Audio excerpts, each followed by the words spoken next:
So you'll see all smiles there, the jubilant scenes from when the euro note first became available. Now, this month marks the 20th anniversary of the euro. Since then, we've seen the bloc expand to 28 members, but we've also seen the rise of euroscepticism. And now the EU is confronted with the possibility of Germany possibly exiting the union. Well, at its party congress this weekend, the far-right AfD voted to push for Germany's departure from the EU if their demands for reform are not realized, prompting concerns about a so-called Dexit. And one of these demands is to abolish the European Parliament altogether, the same parliament that the party wants to win seats in during May's elections. All right, we have got a lot to talk about, and back with me is German MEP Peter Simon with the Social and Democrats group, and you're also chair of the Economic Committee here at the European Parliament, was vice chair. And joining us also is fellow German MEP Hans Olaf Henkel, who is with the European Conservatives and Reform, because you were a former member of the AfD, and the AfD is created initially because they really wanted to see the abolishment of the euro. They were against the euro currency. And you have written extensively about splitting the currency into two. So do you think the introduction of the euro was the beginning of the end?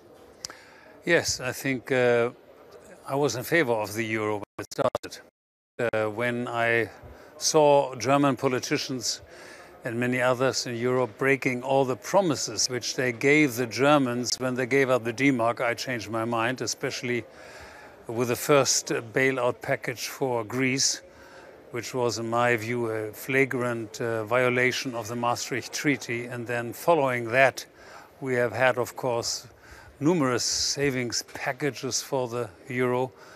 And you can, in my view, demonstrate in the south of bailouts. You can demonstrate in the south of Europe that the euro is much too strong for Greece and Italy, Spain, Portugal, even France, and much too weak for Germany. So Germany exports like hell, and the south of Europe is suffering still from significant lack of growth and high unemployment, and that is due to the fact that the euro is a one-size-fits-all currency which fits no one. And let's not forget all the austerity, anti-austerity protests that we've seen throughout the years. Which were a result of it, absolutely. Exactly, the result of the policies that were put in place because of the euro. Now, when you, as the vice chair of the Economic Affairs Committee, do you talk about the fundamentals? The fact that, as Hans was saying, these are economies that are completely different, and it is not, economists would argue, the euro is not at a point where you can actually have that currency working as it was imagined. Do you actually talk about that issue, that fundamental issue?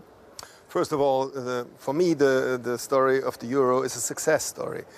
The question is, was it invented in the right place? This means in the right framework. I think lots of things that we success by what measure? The last 10 years, like for example, creating a banking union should have been done before.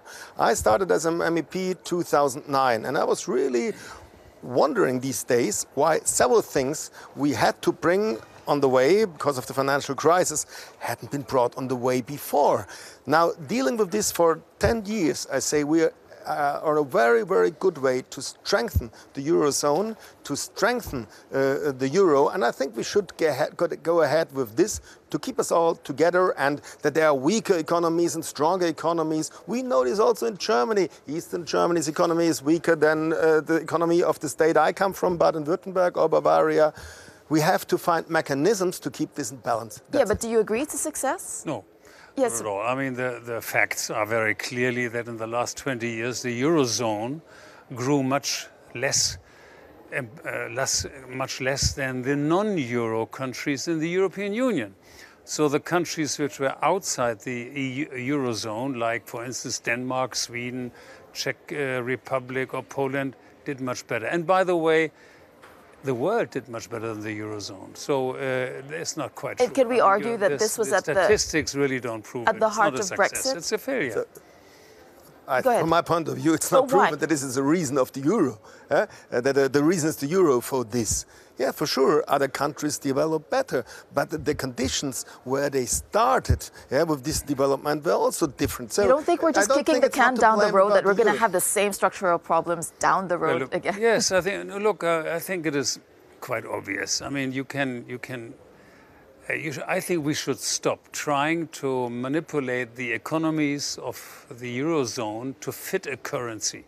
And I think we should restart to have a currency which reflects the reality of the economies.